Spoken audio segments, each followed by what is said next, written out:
We are here with Charles Whitcomb from Quincy Bow Pro right here in Quincy. It is a very chilly morning. Chilly mornings sometimes get people thinking about hunting, and of course finding the perfect bow is always something that you need, and sometimes you need to be the one to go to get the bow.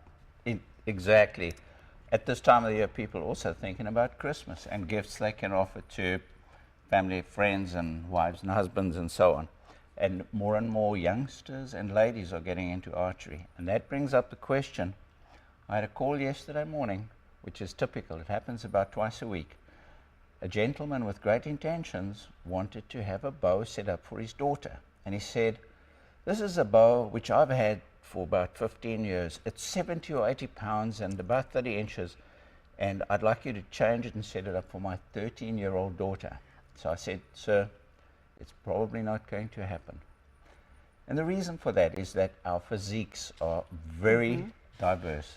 I'm an adult male. I shoot a 60-pound bow. That is the weight. Which is what this one is. Yes. And also the draw length is set to the length of my arms, which is 29 inches. You're a tall lady, but you'll only be pulling 35 or 40 pounds. And in the second half of our segment, we'll actually go into the details of how we can adjust bows. But for example, this is a lady's bow. That's a lady's bow. It's pink. Yes, this is the bow I would probably choose. Yes, and it would be set to about 35 to 40 pounds, which you would learn to shoot. Okay. Also, it would be adjusted to your draw length, which would be about 27 inches. Okay, so there's a huge difference. There's a lady's bow, there's an adult male bow, there's a youth bow. Yes, exactly. And this little bow would go, it's adjustable, and it would actually fit anyone from about a 7-year-old all the way through to a 70-year-old. So this bow actually can grow with somebody. Which is nice, because it's a huge investment to invest in a bow. So just because you have an old bow laying around at home doesn't necessarily mean you can just give it to somebody. Exactly. Okay. Right. We take care of actually adjusting the draw length and the draw weight of the bow to the person. And then once we've got the bow set up to the person, we'll go ahead and set the length of the arrows and the weight of the arrows. It's actually called the spine, which is adapted to the power that the bow is going to put out. The kinetic energy that's going to be put out determines what the spine of the arrow will be. And we will then cut the arrow to the correct length and match the arrow to the person. Okay, this is just the beginning on how you kind of fit the bow to the hunter. Coming up here in about 20 minutes, we'll go more in depth on how you can set up a bow that works just for you. I think the kids and maybe the hunters are out this morning enjoying what little snow we did get yesterday. Too soon, but not too soon to think about Christmas time, choosing the perfect bow. And Charles is here with Quincy Bow Pro to show us how to choose the perfect bow. Right, Tegan. Well, once we've established the physique of the person and matched the bow to work with that person, we've got a couple of accessories that we need on the bow. So it's not just the arrow and the bow, you have other accessories to look at. Exactly. We have a sight which allows you to aim.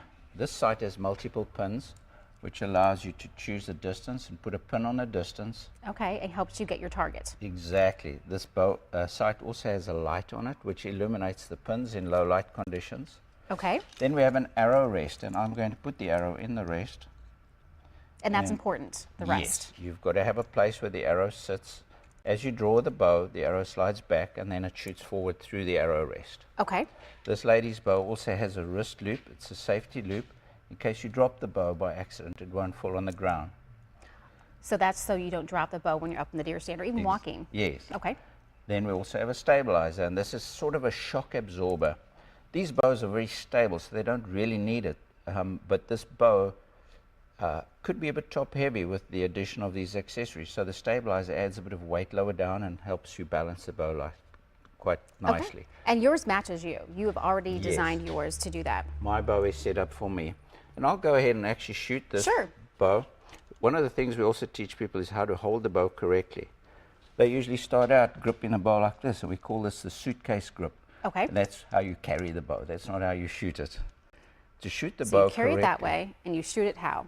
you hold the bow, something like that, a variation on this grip. And I'll go ahead and shoot this bow. Okay. Another thing that people do wrongly is they do what's called sky pulling. They pull the bow up into the sky and then they accidentally fire a shot over the neighbors. You don't want to do that. You don't want to do that. So I'll shoot the short bow. You can see it doesn't really fit me,